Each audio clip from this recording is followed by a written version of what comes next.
You're listening to Badass Ladyfolk, a podcast about socially engaged women and non-binary femmes kicking buns, big and small. I'm your host, Christine Sloan Stoddard. That intro music came from the song Talking Hands by Toxic Moxie. As I mentioned the last couple of episodes, this is a reboot of my Radio Free Brooklyn show, The Badass Ladyfolk of Brooklyn.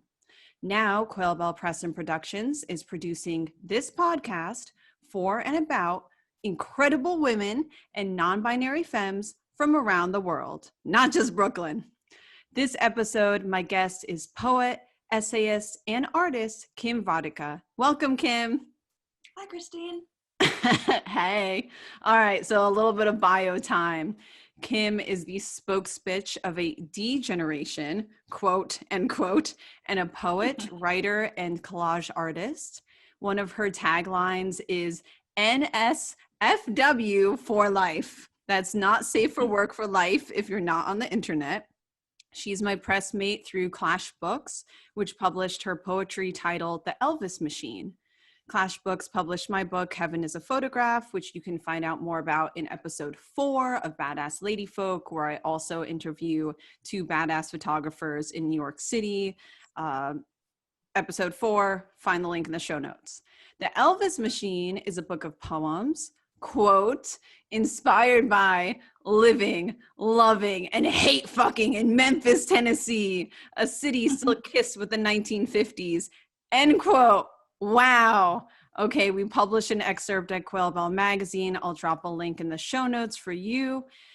Kim is also the author of the books Psychic Privates, and Anesthesia Balderdash, and the creator of a poetry comic book series, a chapbook of sound poems on vinyl, and an illustrated book of poetry. Over the past decade, she's toured the country, the whole USA, performing spoken word and musical accompaniment everywhere from bookstores to art galleries to pinup clubs and beyond. Her new book, Dear Ted, is forthcoming from Really Serious Lit. Okay, Kim, let's start with the Elvis Machine. The book came out in 2020, a hell of a year to promote a new book. I love the description of the Elvis Machine. Do you want to talk about that at all? This whole like forged in a dumpster fire of toxic Elvises. Did you write the word?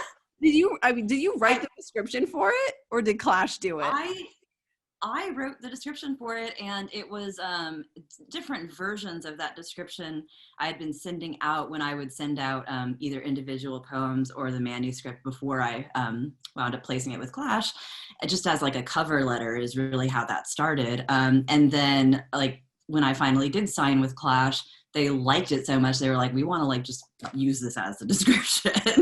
And we cleaned it up maybe a bit, but yeah, I did write it. Sometimes I don't know what I'm even doing. No, but it's so fabulous. It goes on, these poems are pornographic bad romances, psychedelic love dirges, and serenities? Is that the word?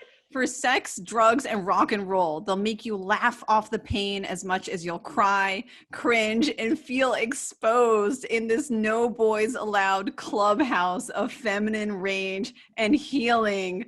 Oh my gosh. So on that note, would you read a couple of poems from the books to give our listeners a taste? Yeah, sure. Why not? Figure out. It's been a minute since I've read from this book. That was kind of fun.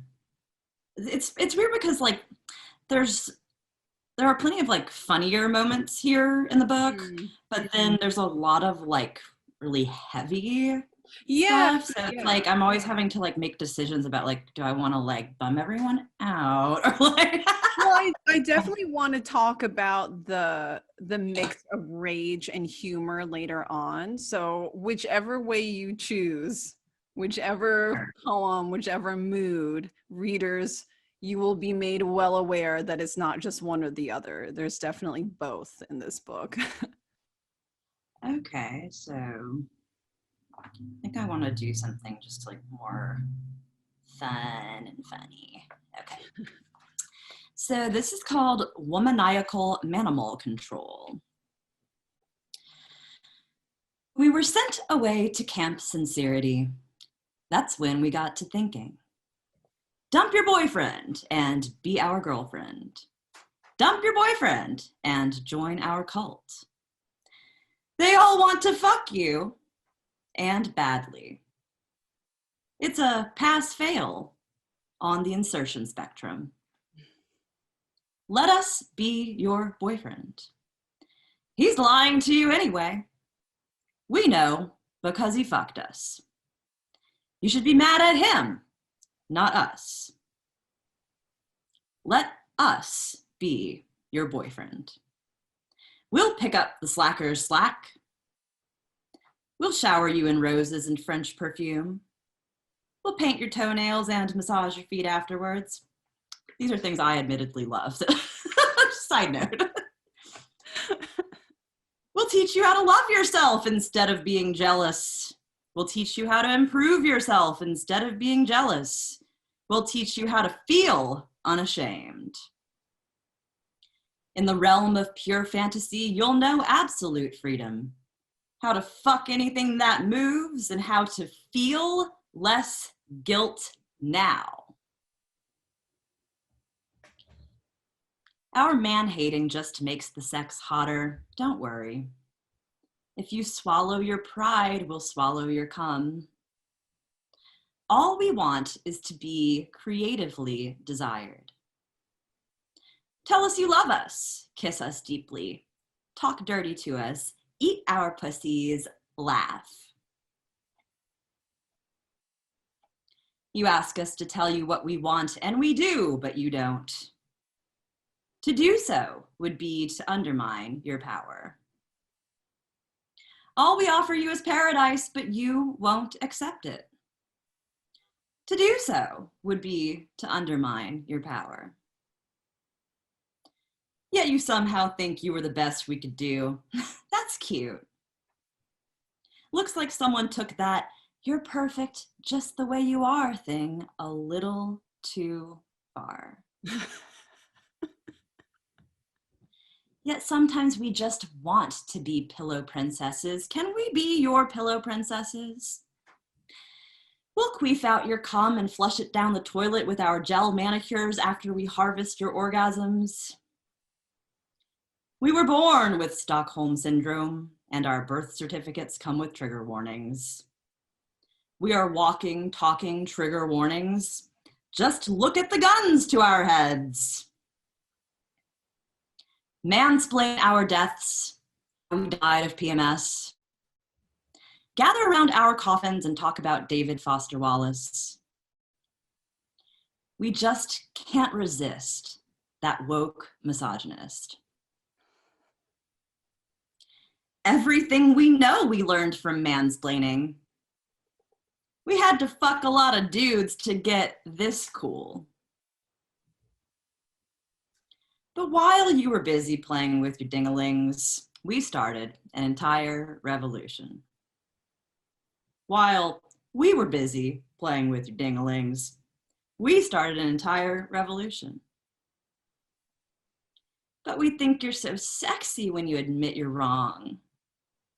Make us come with your mouth, then we'll talk. Do you hate us or do you just hate yourself? Look us dead in the pussy and tell us exactly what you have to say. Introduce us to our Eskimo sisters in your spank bank. We always send you far more heart eye emojis than you deserve, so you should at least text us back. On our tombstones is written, "He texted back." Records are made to be broken. We'll repeat ourselves as many times as it takes. Break our hearts, please. We can't wait. And that's that one, womaniacal manimal control. Woo! That one's one of my favorites in the book, and it's one of the funnest ones to read. And you're also a really great reader of your work. And that's one of my favorite like ways of relating to poetry, is to like actually put it to the voice and read it out loud. But that one I think lends itself well to being read aloud. Yeah, for sure. So what was your inspiration and process for writing the Elvis Machine?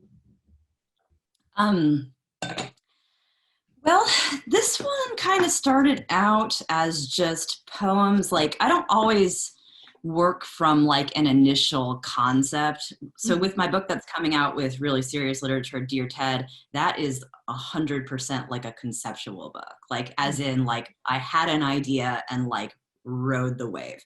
This was more like I was just writing these poems for the Elvis Machine.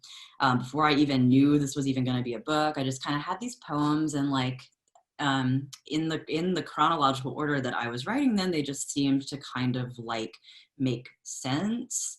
So after I wrote about 7 or so, I wound up putting this out, which I don't know if well, it's in my bio. Wait, what are you holding up? This is a little chapbook called The Elvis Machine. Okay.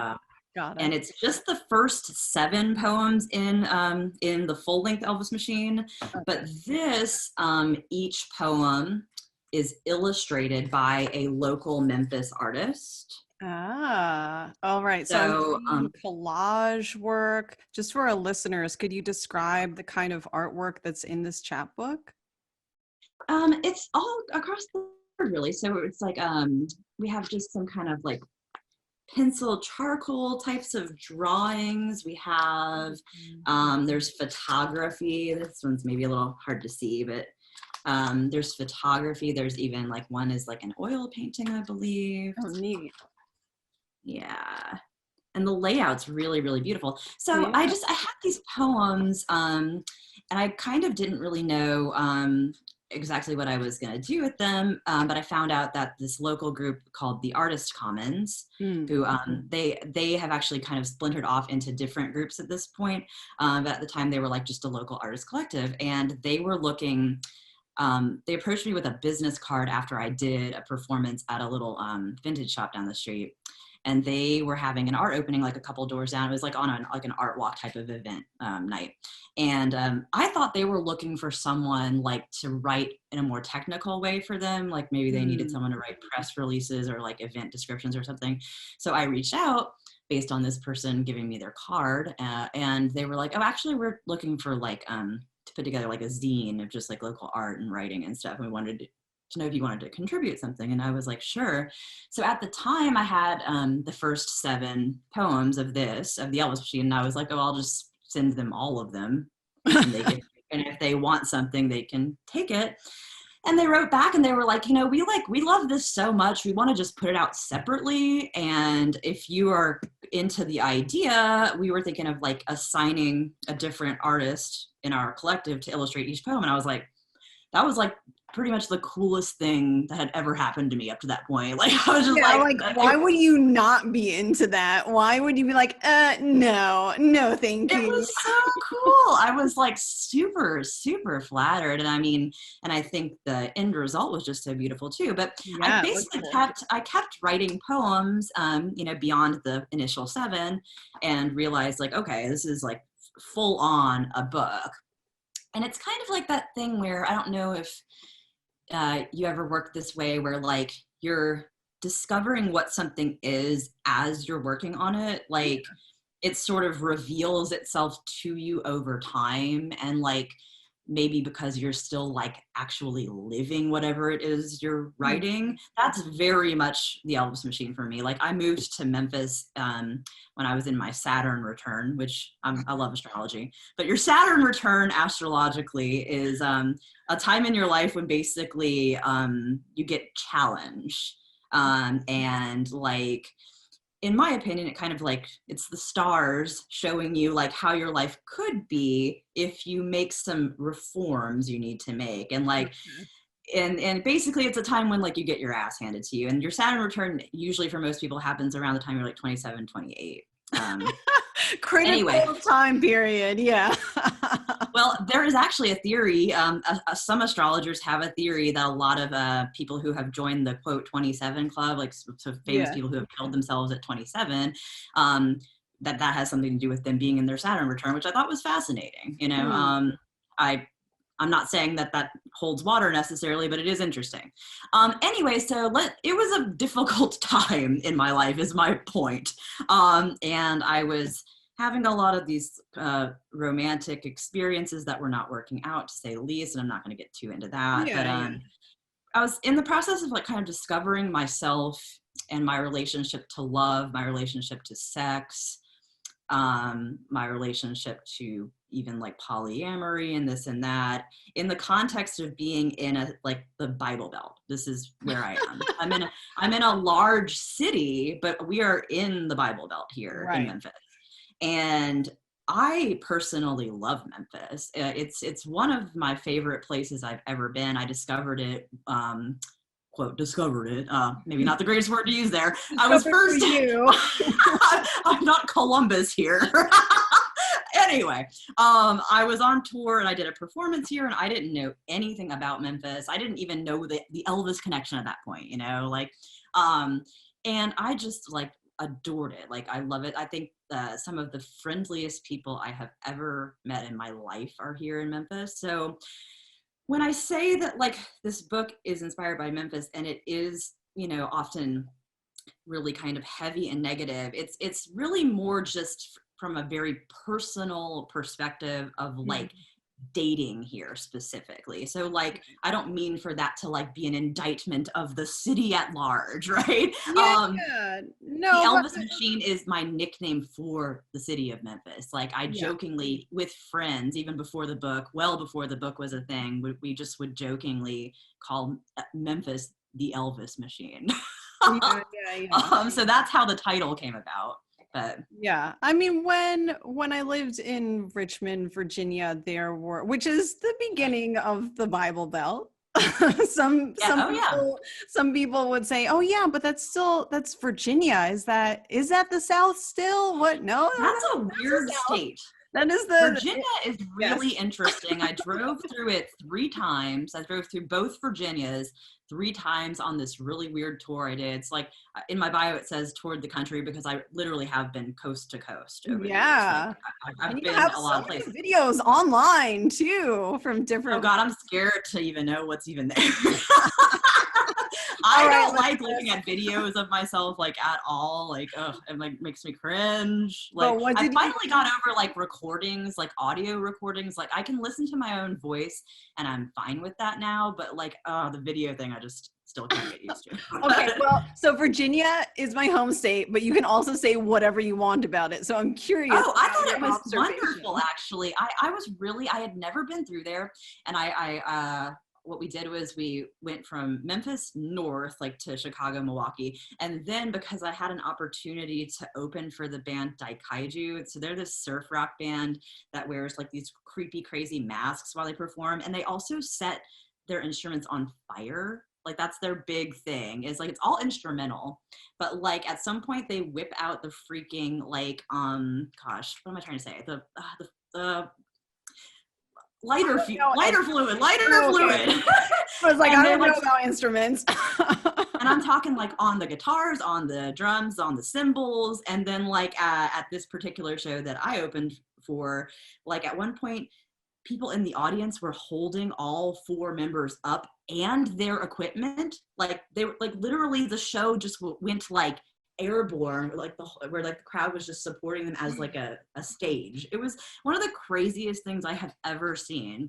And let's just say that I felt like, I was like, I don't even know how I just had to perform before this. Like, oh my God. Was that in Virginia? Where was that, in Richmond? That was in Asheville. So that's why I went down to the Virginias, and then I actually did perform in West Virginia, in Lewisburg. So went back up through the Virginias, and then hit New York City. We did a performance at Burl's. I love Burl's. The people who run it are so sweet. Jared and his wife. Yes, I Super, cannot super remember sweet. the names. Jared for sure cannot remember his spouse's name, unfortunately. I But can't either. I'm so wonderful sorry. person. I don't believe I did get to meet her, but I did meet him. And that was really, really fun. But anyway, and then I wound up going back through the Virginias yet once again to come back because I am apparently so crazy that we drove from Philly to Memphis in one shot Oh my uh, gosh, you're to come brave. home. So No, anyway, that was like the longest tangent ever, but I did feel like, gosh, I was like, Virginia and West Virginia, I realized they're two different states. I'm just kind of grouping them yeah, together yeah, in my mind because like I don't really actually like understand the difference, like just culturally, because I wasn't like in either of them long enough to really feel that difference. But yeah. I really felt a good vibe from it. And like one of my biggest takeaways was like, I would love to come back here to do some, like, I would like to just like live in a cabin for like a month and just do some kind of retreat. Like, you know, like that was my vibe. But anyway, Yeah, yeah, yeah. tangent, but There is I dig your home state. there is the Virginia Center for the Arts, which offers residencies. A lot of people will apply Cool. for those residencies. No, but what I was going to say about Richmond and dating in Richmond is because it is a southern part of the South. There is this key expectation, even now, that you will be engaged and married by the time you're in your mid-20s. And Yeah. you'll join a church if you weren't already involved with one, because at that point you'll have shaken off whatever little rebellious stage you were in. You're done with college. It's time to settle down now.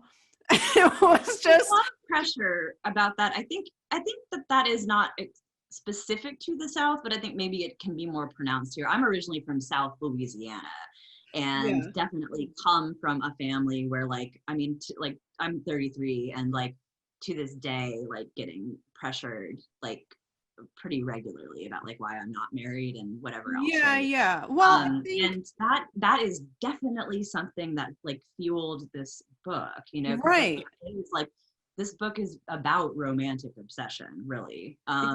And you know, it's about that pressure and the kinds of like fucked up situations like that can lead you into when you're just sort of like obsessively looking for the one. So that's like a thing, like a recurring theme through the book is this idea of the one, like your soulmate, Yeah. and like this kind of like really tumultuous roller coaster journey for me. Like I wouldn't say the book is like autobiographical Hmm. straight up, but I mean much of it is based on real stuff and real people that I was involved with. Like I'm so glad I did not do this, but at one point when I was like revising, I was like tempted to change the names of each poem to the name of the person that they're about.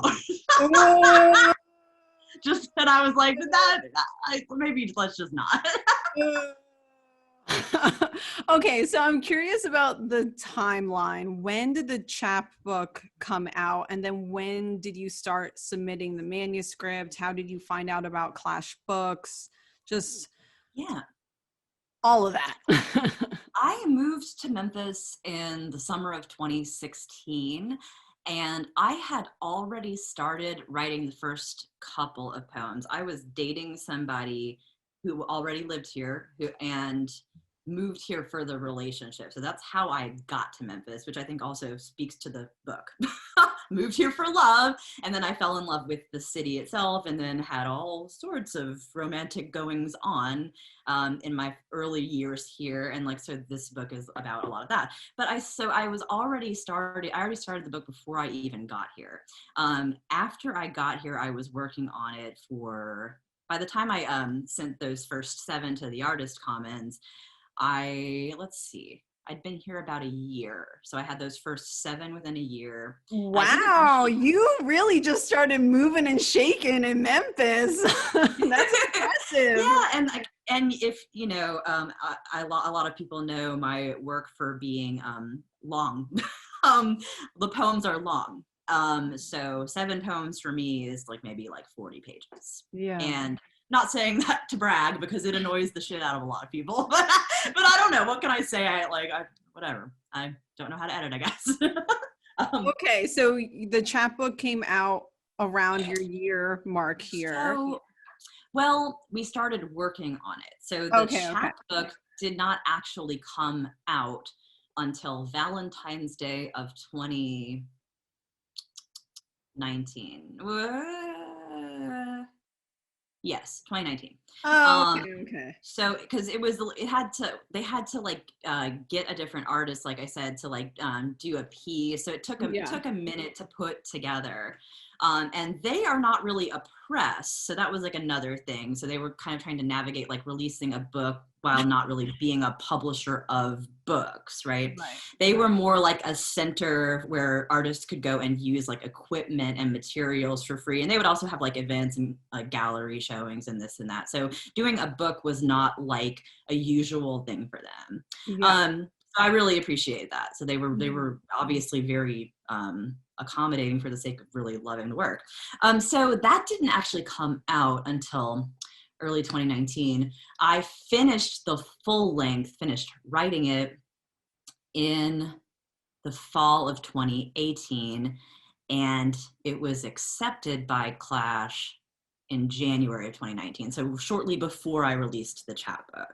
Oh, okay. Oh. That's why it's confusing, because like with my previous book, Psychic Privates, there is also a chapbook version of that. So like it winds up being where like I have multiple books called the same thing, but they're not the same.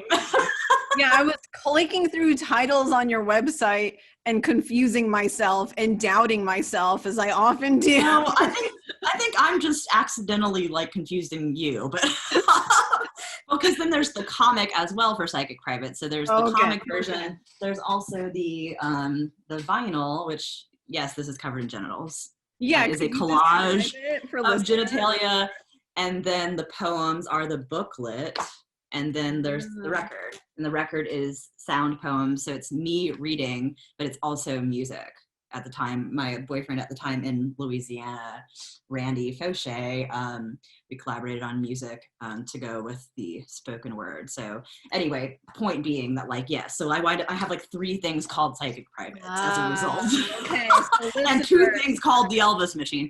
But all this is out of print though. So like the illustrated book is out of print, sold out. The comic is out of print, sold out. I do have a handful of the record left, but that is it's only available through me at this point.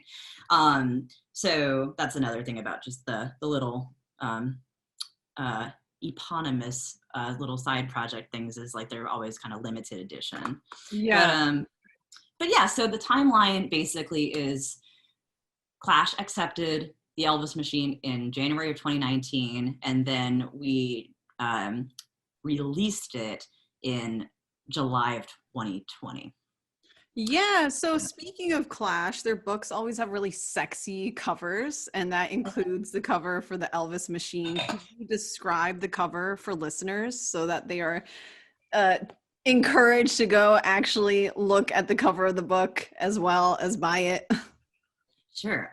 So Joel Amat Guel, trying my best there. I'm pretty sure that that's how I was told his name is pronounced. So he lives in Spain, and he's a graphic designer, and he does a lot of Clash books. But so he did my book, and one thing I'll just mention first of all is the size of the book is a perfect square. So it's 6.5 by 6.5 inches. And that was my idea because I had actually formatted the manuscript when I sent it to Clash, or before I sent it to Clash, like so that it would read more lengthwise. So I'm trying to paint that picture. So my previous book, Psychic Privates, you see how it's more like, it is wider than it is long. So yeah, traditionally you pick a book up off the shelf, it's going to be longer than it is wide.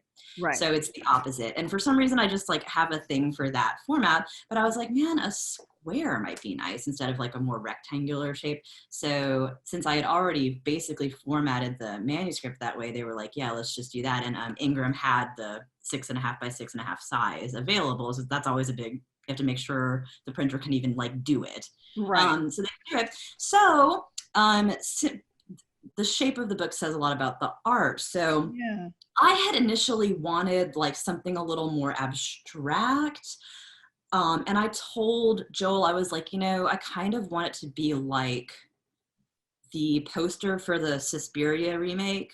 There are several, but the remake of the movie Suspiria has this one promo poster that's like really abstract and kind of bloody looking and really cool. And I was like, ooh, it's like really intense. But I was like, what if we had something like that was like made by Mattel in the 50s? Like, so just as like a general aesthetic, I told him that.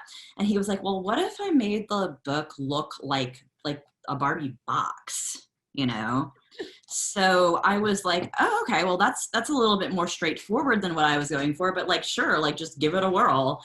So he came back with a version of it, and I was like, wow, like it's pretty impressive. It's really just very interesting. So like the edges of the book are like the made to look like the pink Barbie box that you would go to the store and buy a Barbie in.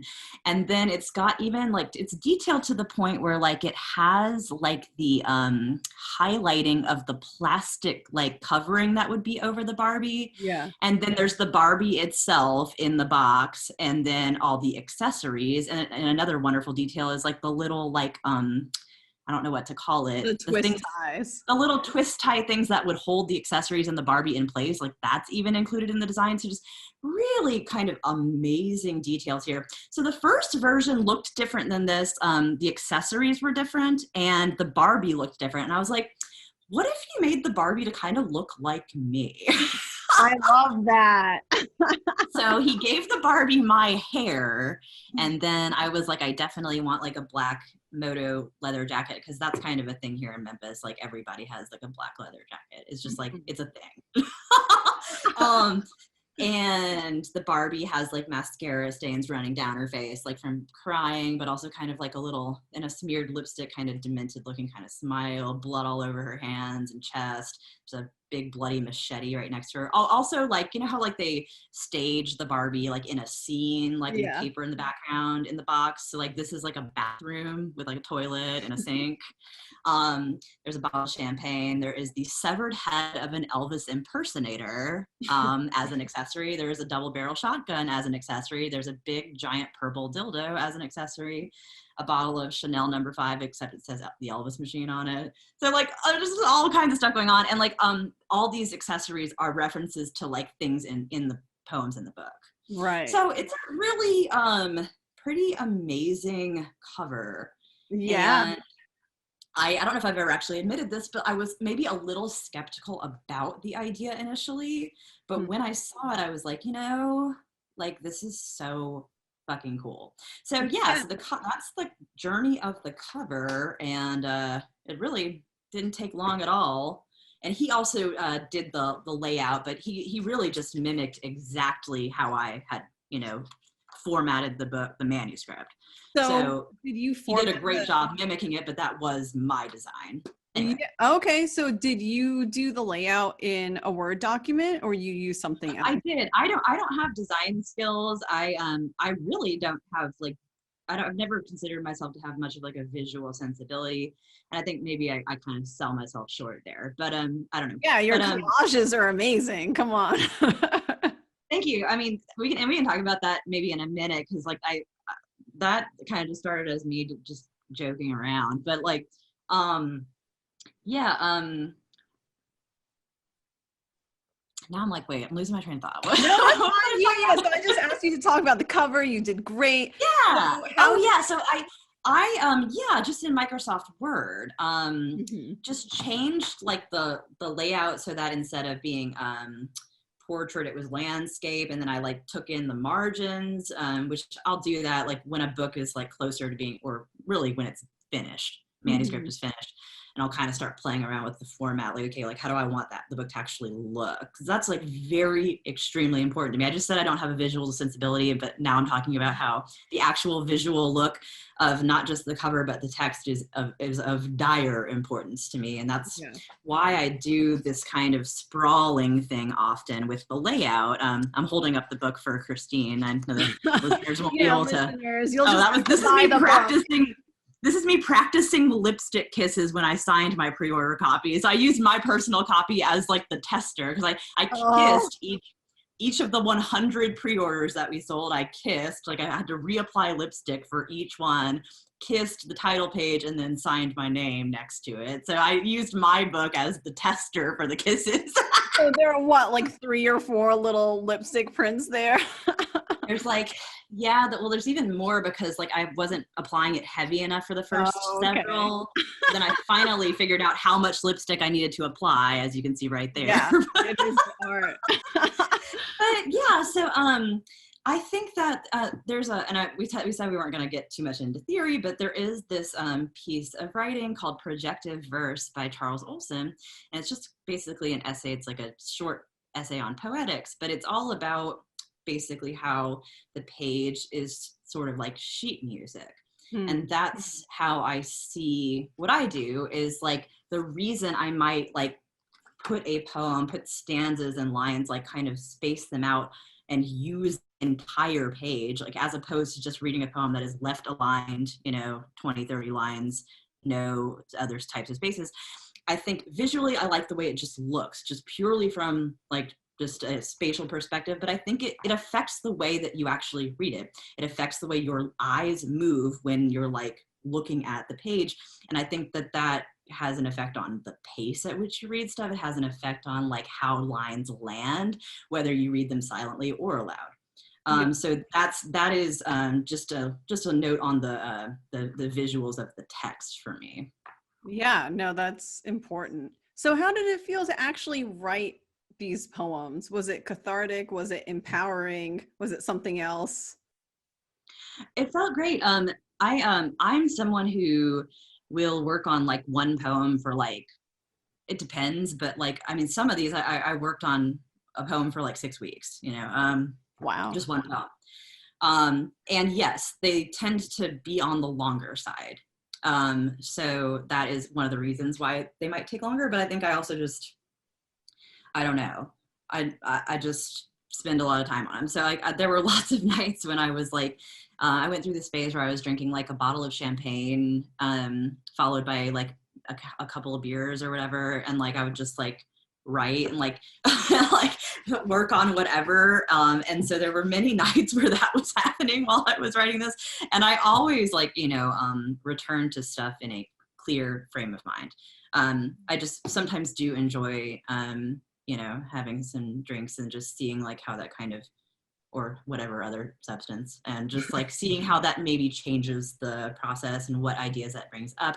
But when I actually craft something and perfect it, I mean, I'm always in a clear mind, just to clarify there, because I really don't want it to come across like I'm just like this drunk poet, because that's like not what's happening. But anyway, but yes, there were many champagne nights, and I have to say that at the time I was listening to quite a bit of Lana Del Rey, and a lot of just David Lynch soundtracks, and his just music that he makes separately from his films, and like I listened to so much of that in the background while this was being written. Really it was about 3 or 4 years that it took to write this book. And I took my time for sure. I was not in a hurry. I didn't feel like, oh my God, I need to publish a book by X year. Like I didn't feel any of that pressure at all. It was more like, when it's done, it's done. And that's exactly how it felt for me. Like all of a sudden, one day it was just done. And I can't explain that. That's just how it worked out. But the process itself was great. It was cathartic. It felt really good, like, and so rewarding to finish a piece, especially ones that I've spent weeks working on, like to finally feel like, damn, okay, this fucking thing's finished. Like it's ready to go. And I had so many people at any given time I do, but like, especially through this book, like people who were kind of just sounding boards. Like, I had a partner that I won't even get into it, but I had a person who was often here, a partner. And I wouldn't say he was like a really literary minded person just in general, but he totally appreciated it. And that's all I really care about, totally just was here for it, right? So he would just let me read all versions of everything. And I had other friends as well who like, and I'm just a person where like, if we hang out and we're having a couple drinks, you're not getting out of here without hearing some poems. Like that's just how it is with me, you know.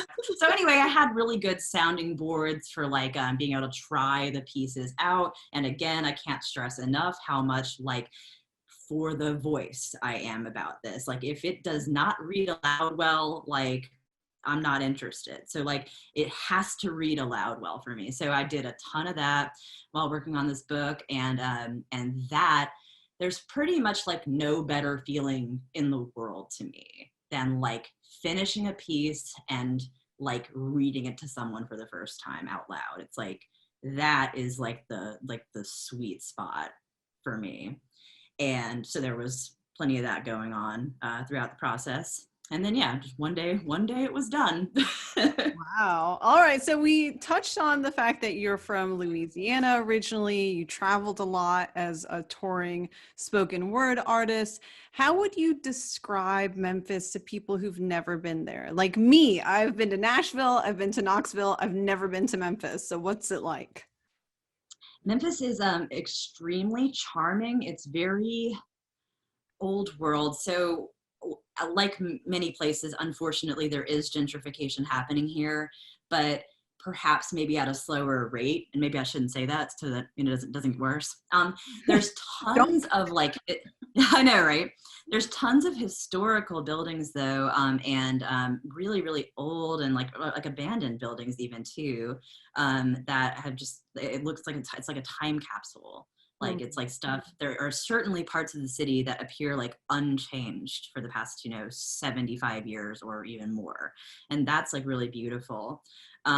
There's so much like beauty here. It's like the birthplace not only of the blues, but also of rock and roll. So like country blues from the Delta, obviously all these musicians were from all these really small towns, especially in Mississippi and Louisiana and Tennessee and Arkansas.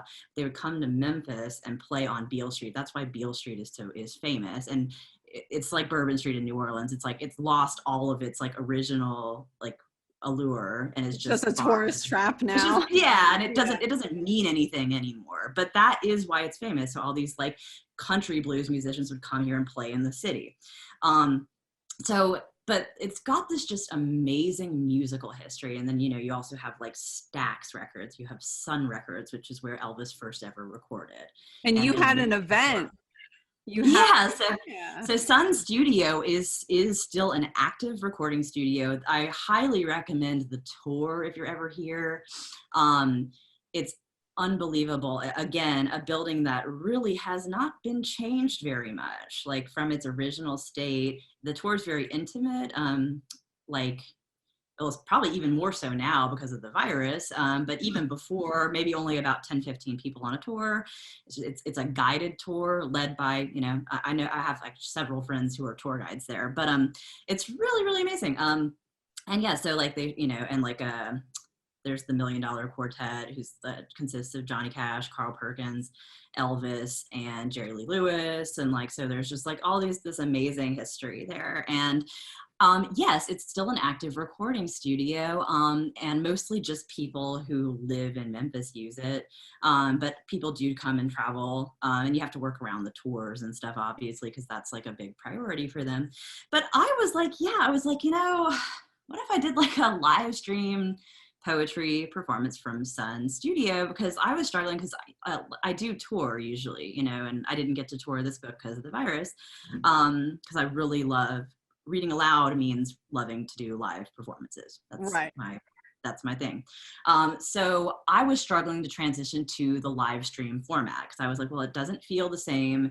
And like, I'm struggling to figure out how to translate what I do to this format. Like I want it to feel like it means something. Like I want it to feel like an event, So that's why I was like, man, let me just contact people I know at Sun, and see like if this is even a thing that can happen. Cause I had never seen anything live streamed from Sun at that point. Right. They have since done more events, but I might've been one of the first, if not the first. But so long story short, I was like, well, yeah, like, so I think I paid for like an hour of time, but like we wound up they wound up being really accommodating, because it did wind up taking a little bit longer than that. And we recorded in Sun Studio, which is just unbelievable. It's like a dream come true, with my collaborator, Ben Ricketts, who's an amazing local musician. And I had a couple of friends film the show from a couple different angles, and live streamed it. So it was amazing. So I got to actually record using Sun's equipment, which includes like the machine that does tape delay, which is like characteristic of Sun. Like you can hear that kind of delay on the mic, like in a lot of like old Elvis and Johnny Cash recordings, like that slap back kind of delay.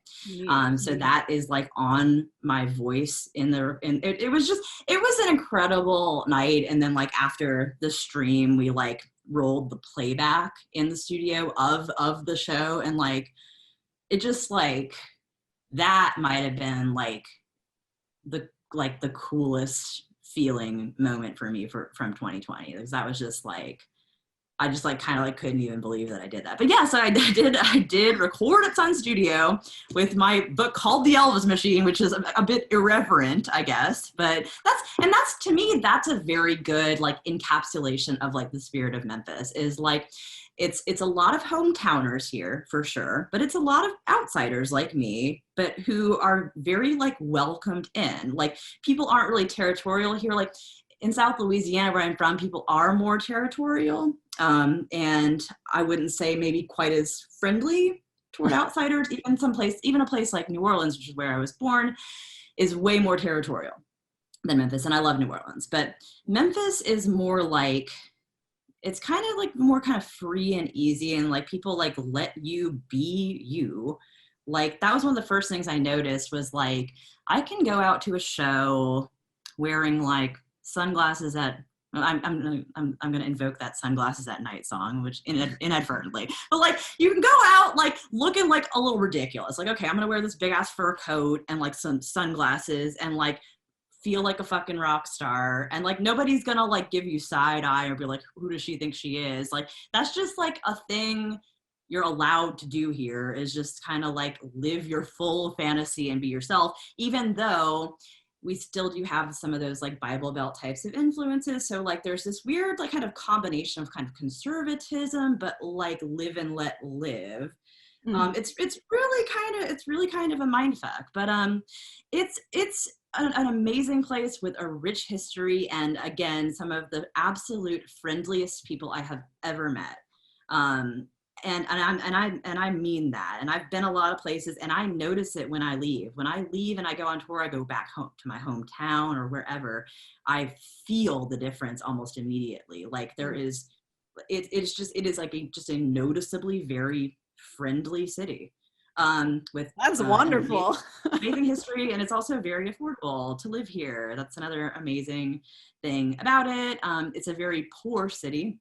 So that's why like the cost of living here is low. So but it's very old school in a charming way, but in ways that can also be sort of frustrating socially and culturally. And that has a lot to do with like something like the Elvis Machine, where it's like, okay, well, I can be myself here, but like there's certain things that like I feel like are maybe not quite coming through, you know, or I still feel this pressure to be a woman in a certain type of way.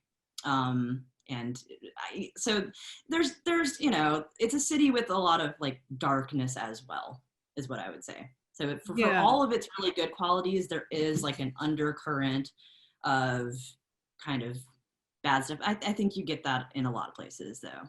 Oh yeah, for sure. Well, it's difficult to be a woman anywhere. It's just different kinds of difficult, different kinds of challenges in different places. What I was going to say earlier when we were talking about some of the pressures to get married by a certain age, for instance, like when I lived in the DC area, and now that I'm in the New York City area, the pressure of course is still there. It's just that the timeline is different. That here it seems a lot more socially acceptable to get married when you're 35 and have your first child when you're 40. versus, like I was saying about Richmond, oh no. oh goodness, no. No, 40. Oh no, you would be finished having children by that point. You would probably have children in high school at that point, or possibly in college. Well, that's very much, that's more my hometown, which is Lafayette, Louisiana. It's the heart of Cajun country, actually. So I'm half Cajun. But wow. That's the case there more so than here. And so that's like a smaller community. Yeah. And the smaller minded thinking is very alive and well there. And that's what I grew up with. And I will always have an affection for my hometown, but like I would never ever live there ever again. And for a lot of reasons, but for the reasons we're talking about. Yeah. It's just a lot of small thinking, like that's nowhere near as bad here in Memphis. Like, because Memphis is like an actual city. It's really a quite a large city.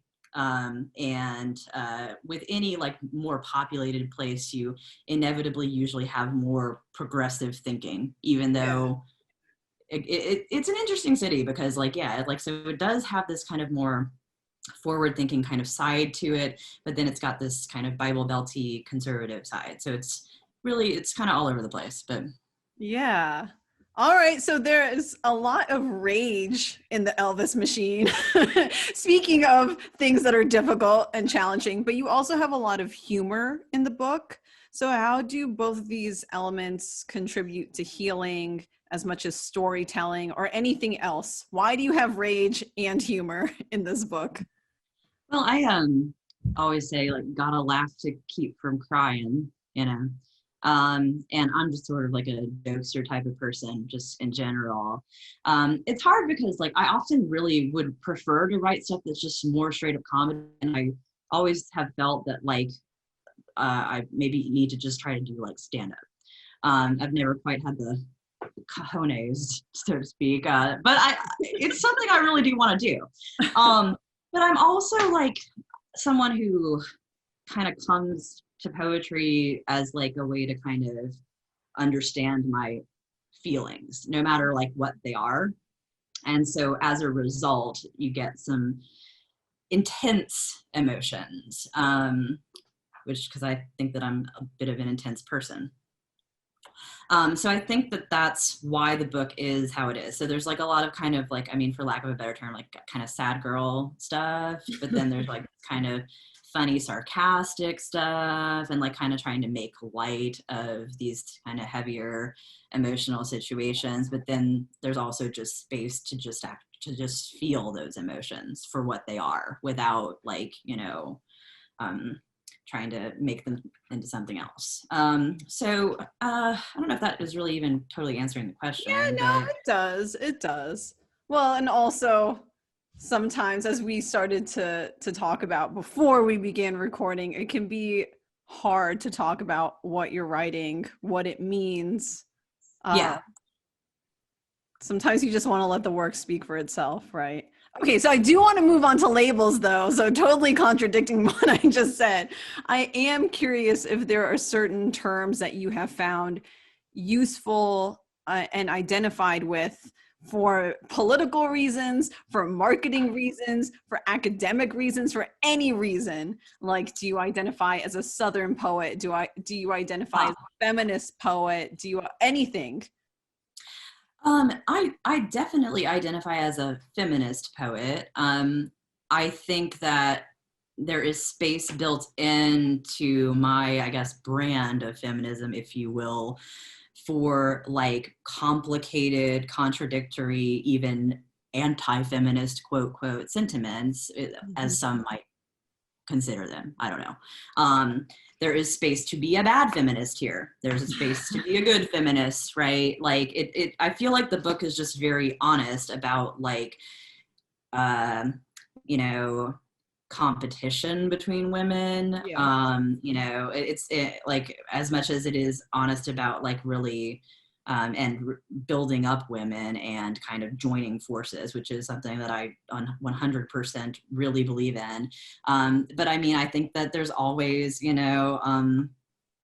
we're human, Yeah. like we're human, we're competitive people, and like I think that there is kind of this element of like kind of comparing ourselves to each other, and it's bullshit, and I can, even as I can acknowledge that stuff like that is just toxic garbage, like I think that many of us do experience that. So I think, yes, I identify as a feminist, but I don't put pressure on myself to be like a perfect model example of it.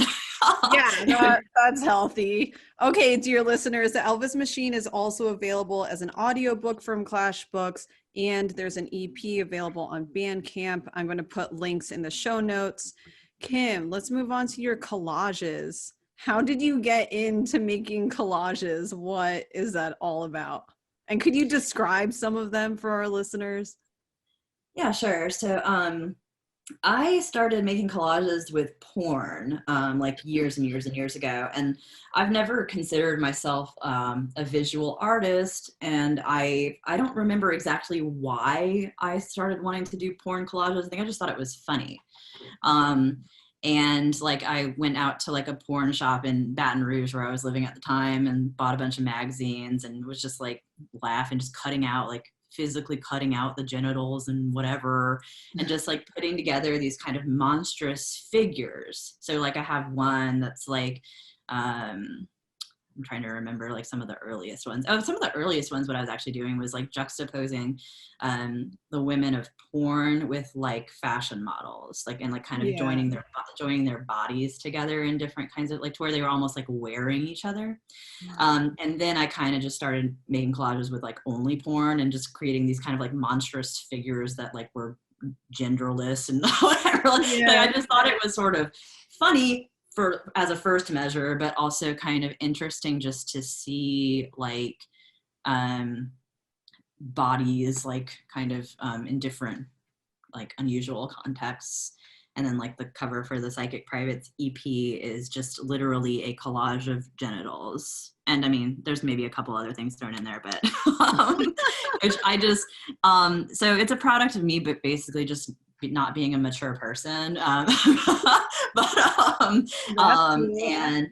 And just sort of thinking that was just amusing at the time, and honestly kind of like weirdly stress relieving, to just kind of, because I can be, I think maybe other people can relate, other artists can relate to, maybe like you have moments where you kind of like take yourself too seriously when and I think that's just a product of really caring about what you do. Like if you're really committed and really focused and ambitious, like you have moments where like you can maybe take yourself too seriously. And I 100% get that way. So like doing the collages was like a thing where I was like, well, I don't have an ego here involved. Like, this is not my usual medium. I don't have any like real aspirations of success with these collages. And it just felt like kind of freeing to like just work on something creatively without having as much like attached to it. So that's really kind of like, that was like, and I haven't made one in a while now, but that I think was subconsciously more why I was kind of turning to that for a moment in time there. Yeah, that is very relatable. I hope many of our listeners can relate to that. I know I can. Just the idea of taking yourself too seriously and wanting to put less pressure on yourself and try something that's a little bit different from your regular practice. Speaking of which, okay, yeah, no, go. What were you gonna say? Oh, I was just gonna say, I think a lot of people maybe do relate to that, and maybe like don't even want to admit it, but I guess I'm not afraid to make myself look bad. It just makes you look human. Okay, so you also— that's a relief. What? I said, well, that's a relief. Yeah, that is a relief. So you also collaborated with the artist Egan to make a poetry comic book. What a fabulous idea. You did hold it up for me at one point. So that is the Psychic Privates poetry comic book. So could you talk about that project? What was that? Yeah, so this came about in 2015, I believe, and I really liked Egan's work. So she is a comic artist and has like a whole series, and really just super, super talented. artist, and I really liked her work. And I was like, what if I just send you like one poem of mine, and you just draw it as a comic? And it was literally as simple as that. I sent her the poem, and like within maybe a week or two, she like bounced this back to me, and I was just like flabbergasted, like just like could not even believe. She just took it word for word and drew these different frames to kind of illustrate the, sort of abstractly told story that's going on in the poem. And there's these really kind of like psychedelic moments. Like, for instance, there's a part where the line is, "I am just a hole for your dick to get sick in," and it's like a woman's face with an asshole for a mouth, which also calls to mind like maybe something I would do with a porn collage. Yeah. And this is a great example of just kind of bodies and body parts kind of just being everywhere, and they're not supposed to be, and lots of just crazy sex stuff happening. But yeah, so poetry comic. And then I later learned that there is a press, and of course I'm forgetting the name of the press. I can figure that out and get that to you later. But there is a press that specifically does release poetry comics. Oh. And which is really, really cool. But I didn't know about that at the time. I had never seen a poetry comic whenever I did mine. And I had wanted it to be a series, ideally, where like we'd put out, a new one every so often. And like, unfortunately, we only ever just did this one, which is now sold out. But I mean, I'm not opposed to doing others in the future. I would, and potentially collaborating with other artists. I do happen to know like a handful of comic book artists, so it would be maybe interesting to try and maybe pick this project back up at some point. Yeah, for sure. Okay, we're going to be wrapping up in just a little bit, and I wanted to shift to your upcoming book, Dear Ted. In planning the episode, you said that this book is difficult to excerpt. It should be taken as a whole, but would you be open to first telling readers just a little bit about the book, what it is, and then possibly reading the table of contents aloud? Yeah, sure. So it's a book inspired by Ted Bundy, but it's not really about him. It's not written from his voice or his perspective. It's important to note. I started working on this before that Netflix docuseries came out, before the Netflix movie came out with Zac Efron, before the Amazon series came out. Like, for whatever reason, and in fact, what the reason was that it was the 30th anniversary of his execution. I think that's why all of this was coming out in the same year time span, which was basically 2019. Mm-hmm. I started working on this in late 2018. And it had nothing to do with 30th anniversary coming up. Like it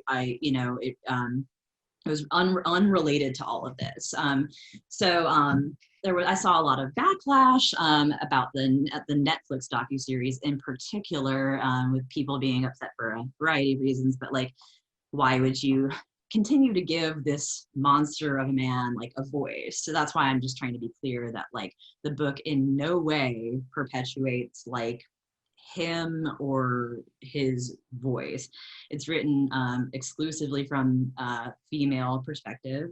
It also isn't even really directly, I do say that it contains elements of true crime, but it's taken very loosely. There is some information in the book that evokes actual crime scene stuff, but not across the board. Like, this Ted Bundy is not even necessarily Ted Bundy in a lot of instances. Like, he kind of is a stand-in for like other types of monstrous men that I have known personally and perhaps not. So it's a really, really, really intense book that really specifically kind of tackles like abuse and trauma, and was a way for me to process a lot of my personal experience with those things. And it's extremely intense book that I wrote in just maybe 9 months. So for me, that's like fast to write a book, because we were just talking about how the Elvis Machine took me like 4 or so years.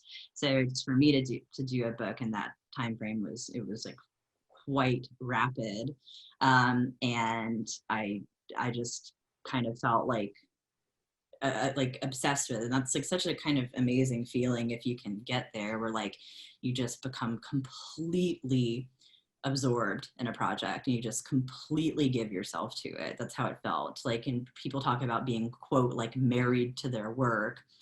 That's like the first time I ever really felt like that sensation of like, I'm just like, I'm obsessed with this. Like, all I want to do is work on this book. And it was a very therapeutic thing. So there's a lot of like extremely violent and very emotionally intense stuff in the book that was, speaking of catharsis, extremely so, as a way of kind of like working through a lot of really kind of fucked up emotions from a personal perspective, but also otherwise. So that's Dear Ted, and the entire book is ostensibly, yes, sort of like addressed to Ted Bundy or someone like him or others like him. And like I said, yeah, written from exclusively female voices and perspectives, voices of survivors, voices of victims, etc. So yeah, so that's coming out with really serious literature next year. We don't have a release date, but we're thinking it's going to be summer. Okay, cool. Could you read the table of contents? Yeah, let me see if I can find it. So, okay.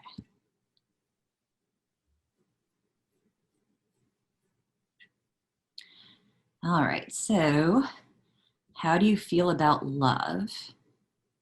And then, so that's like the sort of intro to the book. And then the first section is called Circle of Mania. And the poems there are called TWCW. That's a play on trigger warning, content warning. You're asking people to feel sorry for you. That's taken from a quote from Elizabeth Kendall's book called The Phantom Prince. Elizabeth Kendall was Ted Bundy's girlfriend during his killing spree. She was completely unaware of what was going on, but she wrote a book after the fact about how she had these suspicions, and like to the point where like it was really just driving her nuts, like because she was like really in moments like convinced that this person, who at the time was like, like obviously they didn't know it was him yet, but it's a really, really amazing read. But there's a quote where somebody told her, like, you're asking for people to feel sorry for you. My God, people died. You're one of the lucky ones, you lived. And I was struck by that. So that's the beginning of that poem. You're asking people to feel sorry for you. Corpses are people too. Emotional BDSM. Depth row, DSM 69. We think we know evil when we see it. That's also part of a quote from a movie about Ted Bundy. There's like 12 to 15 movies about Ted Bundy, like dramas. So there's documentaries, obviously, but there's like these dramatizations of the Ted Bundy story, and I've seen all of them. But that's in one of them at the very end of the movie, and it's from the perspective. So Anne Rule wound up writing a true crime book about Ted Bundy, and there is a movie adaptation of it called The Stranger Beside Me, and she worked with him when they both worked at the same suicide hotline. Yes, Ted Bundy worked at a suicide hotline, which is a fucking mindfuck, right? Yeah. So at the end of the movie, there's like a quote from the book, and it's like, we think we know evil when we see it, but we don't. It just exists, and we don't know why. We don't know why. So I used that at the beginning of that poem. And then the last poem in that section is called Mind Haunter, which is a play on the show Mindhunter, which I'm obsessed with. The next part of the book is called Circle of Shit. By the way, the Circle of Mania, Circle of Shit, Circle of Blood, all of that is a play on the movie Salò by Pasolini, 120 Days of Sodom. It's based on the Marquis de Sade book, 120 Days of Sodom. And it's a really to say the least, intense movie. It's considered one of the most like extreme and controversial movies of all time. And the three different parts of the movie are set up. They're in Italian, but it's Circle of Mania, Circle of Shit, Circle of Blood, but the Italian words for those things. So that's how I decided to format my book. Anyway, so Circle of Shit is 7 of Cups, baby's first toilet of you, courtesy flush, baby's second toilet of you, and softer ending. And then Circle of Blood is time to start making Valentine's Day cards, beautiful as the chance meeting, limerence, the Scorpio, the day the clown cried, commissioned portrait, plaster caster, and poetic justice. And then there is an outro called How Do You Feel About Love? Just like the intro, which is called How Do You Feel About Love? So they kind of bookend the book. Wow, thank you. Well, on that note, that's all the time we have, folks. Thank you so much for listening to the Badass Lady Folk podcast. I'm your host, Christine Sloan Stoddard. You can find out more about me and about Quail Bell Press and Productions in the show notes, where you will also find links to so many of the things that Kim has mentioned during this conversation. Find additional links in the show notes relating to things in past episodes that were brought up this episode. Tune in next time.